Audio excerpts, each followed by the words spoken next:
Morning all. ഞാൻ Ramakrishnan TB, SEBI registered research അനലിസ്റ്റാണ്.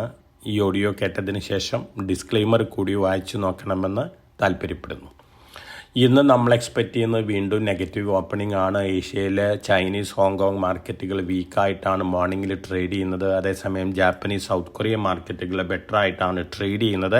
ഇന്നലെ American മാർക്കറ്റുകൾ ബെറ്റർ ആയിട്ടാണ് ക്ലോസ് ചെയ്തിരുന്നത്. ആപ്പിൾ പുതിയ റെക്കോർഡ് ഹൈ ഹിറ്റ് ചെയ്തിരിക്കുകയാണ്. ആപ്പിളിൻ്റെ മാർക്കറ്റ് ക്യാപിറ്റലൈസേഷൻ $4.23 ട്രില്യൺ ഉയർന്നിരിക്കുകയാണ്. AMD, ബ്രോഡ്കോം ഒഴികെയുള്ള ടെക്നോളജി സ്റ്റോക്കുകളും ഇന്നലെ സ്ലൈറ്റ്ലി ബെറ്റർ ആയിട്ടാണ് അമേരിക്കയിൽ ക്ലോസ് ചെയ്തിരിക്കുന്നത്. NVIDIAയുടെ മാർക്കറ്റ് ക്യാപിറ്റലൈസേഷൻ $4.4 ട്രില്യൺ ആണ്.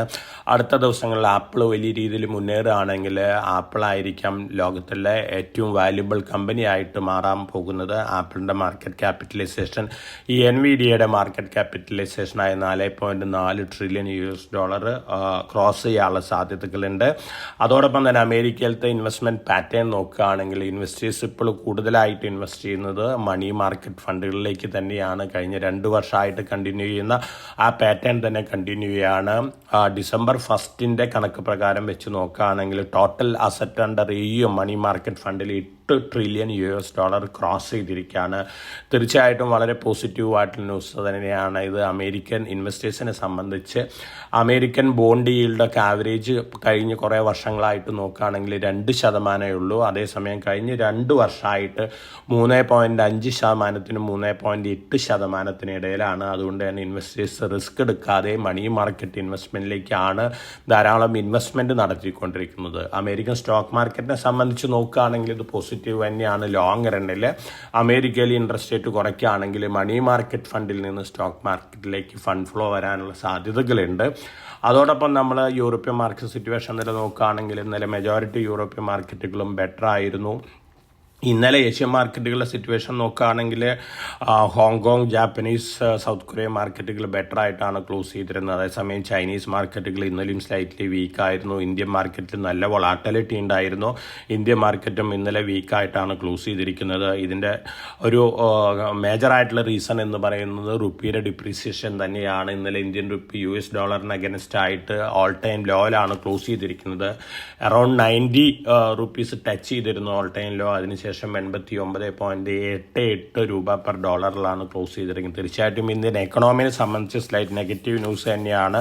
കാരണം നമ്മൾ ഏറ്റവും കൂടുതൽ ഇമ്പോർട്ട് ചെയ്യുന്ന ക്രൂഡ് ഓയിൽ, അതുപോലെ തന്നെ ഗോൾഡ്, ഈ 2 കമ്മോഡിറ്റികളുടെ പ്രൈസ് വീണ്ടും കൂടുകയാണെങ്കിൽ തീർച്ചയായിട്ടും റുപ്പി വീണ്ടും താഴെ പോയേക്കാം.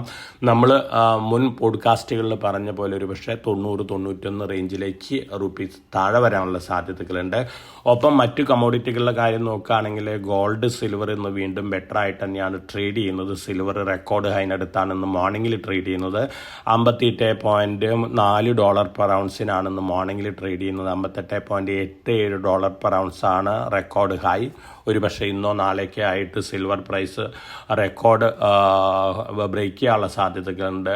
ഗോൾഡും ബെറ്റർ ആയിട്ട് തന്നെയാണ് ട്രേഡ് ചെയ്യുന്നത്. ഗോൾഡിൻ്റെ പ്രീവിയസ് സ്റ്റോപ്പ് $4,381 പെർ ഔൺസ് ആണ്. ഇപ്പോൾ മോർണിംഗിൽ ട്രേഡ് ചെയ്യുന്ന $4,227 പെർ ഔൺസ് ആണ്.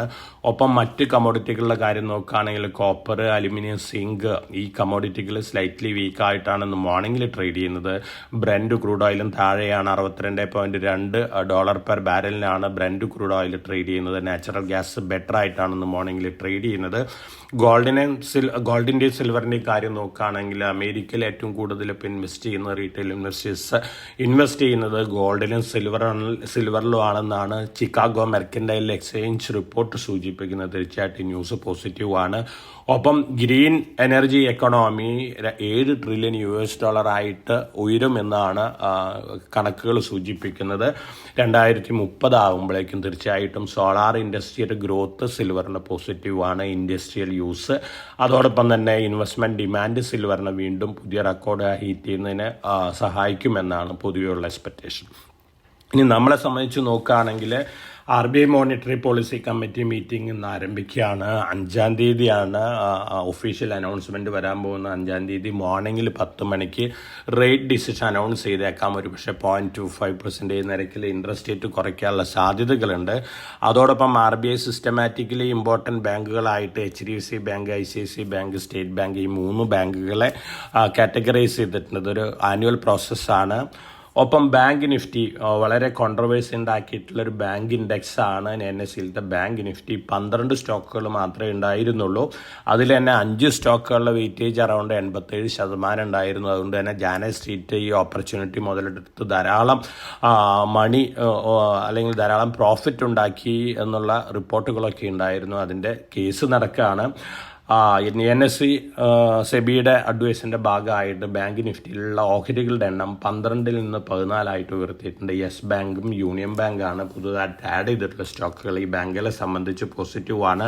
അതേസമയം HDFC ബാങ്ക്, ICICI ബാങ്ക് ഈ ഓഹരികളുടെ വെയിറ്റേജ് കുറയാൻ പോവാണ്. സ്ലൈറ്റ് നെഗറ്റീവാണ് ഈ ബാങ്കുകളെ സംബന്ധിച്ച്. പക്ഷേ ഇതൊന്നും തന്നെ കാര്യമായിട്ടുള്ള ഫണ്ടമെൻ്റൽ ഇമ്പാക്റ്റ് ഉണ്ടാക്കുന്ന ഒരു ന്യൂസ് അല്ല. ഒപ്പം engineers India overseas order bag ചെയ്തിട്ടുണ്ട്. അടുത്ത വർഷങ്ങളിൽ ടോട്ടൽ റവന്യൂവിൻ്റെ 20% ഓവർസീസ് ഓർഡർ ആയിരിക്കും എന്നുള്ള സ്റ്റേറ്റ്മെൻറ്റാണ് എഞ്ചിനീയേഴ്സ് ഇന്ത്യയുടെ MD നടത്തിയിരിക്കുന്നത്. ലോങ് റണ്ണിൽ കമ്പനിയെ സംബന്ധിച്ച് പോസിറ്റീവായിട്ടുള്ള ന്യൂസാണ്. ക്വാളിറ്റി പവർ 13.9 കോടി രൂപ ഓർഡർ ബാഗ് ചെയ്തിട്ടുണ്ട് കോയിൽ പ്രൊഡക്ഷന് വേണ്ടിയാണ്. ഒപ്പം പ്രൊമോട്ടേഴ്സ് ഇന്നലെ ബൈ ചെയ്തിട്ടുള്ളത് പ്രൈമോ കെമിക്കൽസ്, അതുപോലെ തന്നെ സൂര്യ റോഷ്നി, മഹാരാഷ്ട്ര സീംലെസ്, ഉഷ മാർട്ടിൻ ഈ 4 സ്റ്റോക്കുകളിലാണ് പ്രൊമോട്ടേഴ്സ് ബൈ ചെയ്തിട്ടുള്ളത്. ഇന്നലെ ബജാജ് ഹൗസിംഗ് ഫിനാൻസിൻ്റെ പ്രൊമോട്ടറായിട്ടുള്ള ബജാജ് ഫിനാൻസ് 2% സ്റ്റേക്ക് മാർക്കറ്റിൽ വിറ്റിരുന്നു. ബജാജ് ഹൗസിംഗ് ഫിനാൻസിൽ ബജാജ് ഫിനാൻസ് ഹോൾഡ് ചെയ്യുന്ന 88.87%. സാധാരണ രീതിയിൽ 75% വരെ മാത്രമാണ് പ്രൊമോട്ടർക്ക് ഹോൾഡ് ചെയ്യാനായിട്ട് സാധിക്കുള്ളൂ. പക്ഷേ IPO ടൈമിലുണ്ടായിട്ടുള്ള ഷോർട്ട് ഫാൾ അടുത്ത വർഷങ്ങളിൽ കുറയ്ക്കേണ്ടി വരും. അതുകൊണ്ടാണ് 2% ഇന്നലെ വിറ്റിരിക്കുന്നത്. 75% പ്രൊമോട്ടർ ഹോൾഡിംഗ് ആക്കുന്നവരെ ബജാജ് ഫിനാൻസിൻ്റെ ഭാഗത്തു നിന്ന് അടുത്ത വർഷങ്ങളിൽ ഇത്തരത്തിലുള്ള സെല്ലിംഗ് പ്രതീക്ഷിക്കാം ലോങ് റണ്ണിൽ. പക്ഷേ ഇത് പോസിറ്റീവ് ആയിട്ടുള്ളൊരു ഇമ്പാക്റ്റ് ആണ്. വളരെ ഫണ്ടമെൻ്റലി സ്ട്രോങ് ആയിട്ടുള്ളൊരു കമ്പനിയാണ് ബജാജ് ഹൗസിംഗ് ഫിനാൻസ്. ഇനി നമ്മൾ മറ്റ് ന്യൂസ് ഫ്ലോസ് പൊതുവെ നോക്കുകയാണെങ്കിൽ ഫോറിൻ പോർട്ട്ഫോളിയോ ഇൻവെസ്റ്റേഴ്സ് ഇന്നലെ വീണ്ടും സെല്ലേഴ്സാണ്. 3642.3 കോടി രൂപയ്ക്കുള്ള സ്റ്റോക്കുകൾ വിറ്റിട്ടുണ്ട്. അതേസമയം നമ്മുടെ ഡൊമസ്റ്റിക് ഫണ്ടുകൾ 4645.94 കോടി രൂപയ്ക്കുള്ള സ്റ്റോക്കുകൾ വാങ്ങിയിട്ടുണ്ട്. SME IPO നമ്മൾ സജസ്റ്റ് ചെയ്തിരുന്ന എക്സാറ്റോ ടെക്നോളജീസ് ഇന്നലെ ക്ലോസ് ചെയ്തിരിക്കുന്നത് 947.21 ടൈംസ് ഓവർ സബ്സ്ക്രിപ്ഷനോട് കൂടിയാണ്. 100%-ലധികം ലിസ്റ്റിംഗ് ഗെയിൻ കിട്ടാൻ സാധ്യതയുണ്ട്. അതോടൊപ്പം തന്നെ Logiciel Solutions 2.04 times over subscribed ആണ്. നമ്മൾ സജസ്റ്റ് ചെയ്തിരുന്ന ഇപ്പോൾ ഓൺഗോയിങ് IPO ആയ SME IPO ആയ Rawal Care 81.55 times over subscription വന്നിട്ടുണ്ട്. സെക്കൻഡ് ഡേ ഇന്നാണ് ലാസ്റ്റ് ഡേ. 130 രൂപയാണ് ഇഷ്യൂ പ്രൈസ്. നല്ല ലിസ്റ്റിംഗ് ഗെയിൻ കിട്ടാൻ സാധ്യതകളുണ്ട്. 2000 മിനിമം അപ്ലിക്കേഷൻ വരുന്നത്. ഒപ്പം ഇന്നലെ ഓപ്പൺ ചെയ്തിട്ടുള്ള നിയോക്കം ബയോ സൊല്യൂഷൻസ് NSE SMEയിലാണ് 0.77 ടൈംസ് ഓവർ സബ്സ്ക്രിപ്ഷൻ നേടിയിട്ടുണ്ട്. 98 രൂപയാണ് upper price band. 2400 minimum lot. അപ്പോൾ NSE SME അതുപോലെ തന്നെ BSE SME IPOയിൽ റിസ്ക് എടുത്ത് ഇൻവെസ്റ്റ് ചെയ്യുന്ന ഇൻവെസ്റ്റേഴ്സിന് കൺസിഡർ ചെയ്യാവുന്ന 2 IPOs ആണ് റാവൽ കെയറും നിയോക്കം ബയോ സൊല്യൂഷൻസ് ലിമിറ്റഡും. റാവൽ കെയർ ഇന്ന് ക്ലോസ് ചെയ്യും. ഇന്ന് 3 IPOs മെയിൻ ബോർഡിൽ ഓപ്പൺ ചെയ്യുന്നുണ്ട്. നല്ല IPOs ആണ്. ലിസ്റ്റിംഗ് ഗെയിൻ കിട്ടാൻ സാധ്യതയുള്ള IPOs ആണ്. ഒന്ന് ഇ-കോമേഴ്സ് രംഗത്തുള്ള മീഷോ ലിമിറ്റഡ് ആണ്. 111 ഇഷ്യൂ പ്രൈസ്. 1 രൂപയാണ് ഫേസ് വാല്യൂ. നല്ല രീതിയിലുള്ള ലിസ്റ്റിംഗ് ഗെയിൻ കിട്ടാൻ സാധ്യതയുണ്ട്. മറ്റൊരു IPO ഏക്കസ് ലിമിറ്റഡ് ആണ്. എയറോസ്പേസ് രംഗത്തുള്ളൊരു കമ്പനിയാണ്. നല്ലൊരു കമ്പനിയാണ്. 124 അപ്പർ പ്രൈസ് ബാൻഡ്. 10 രൂപയാണ് ഫേസ് വാല്യൂ. ഇന്ന് ആരംഭിച്ച ഈ IPOs 5-ാം തീയതിയാണ് ക്ലോസ് ചെയ്യുന്നത്. മറ്റൊരു IPO വിദ്യ വയേഴ്സ് ആണ്. കോപ്പർ അലുമിനിയം വയേഴ്സ് ഉണ്ടാക്കുന്ന ഒരു കമ്പനിയാണ്. 52 രൂപയാണ് അപ്പർ പ്രൈസ് ബാൻഡ് വരുന്നത്. 1 രൂപയാണ് ഫേസ് വാല്യൂ. അപ്പം മെയിൻ ബോർഡ് IPOയിൽ അപ്ലൈ ചെയ്യുന്ന ഇൻവെസ്റ്റേഴ്സിന് IPO അപ്ലൈ ചെയ്യാവുന്ന 3 മെയിൻ ബോർഡ് IPOs ആണ് വിദ്യ വയേഴ്സ്, ഏക്കസ് ലിമിറ്റഡ്, മീഷോ ലിമിറ്റഡ്. ഇതൊക്കെയാണ് ഇന്നത്തെ മാർക്കറ്റ് ന്യൂസ് ഫ്ലോസ്. ഇന്ന് നമ്മൾ എക്സ്പെക്റ്റ് ചെയ്യുന്ന ഒരു നെഗറ്റീവ് ഓപ്പണിംഗ് ആണ്. സ്റ്റോക്ക് സ്പെസിഫിക് ആയിട്ടുള്ള മൂവ്മെൻറ്റ് എക്സ്പെക്റ്റ് ചെയ്യാം. അതേസമയം റുപ്പി വീണ്ടും വലിയ രീതിയിൽ താഴെ പോവുകയാണെങ്കിൽ US ഡോളറിന് അഗൻസ്റ്റ് അതിൻ്റേതായ നെഗറ്റീവ് ഇമ്പാക്റ്റ് ഒക്കെ ഉണ്ടായേക്കാം.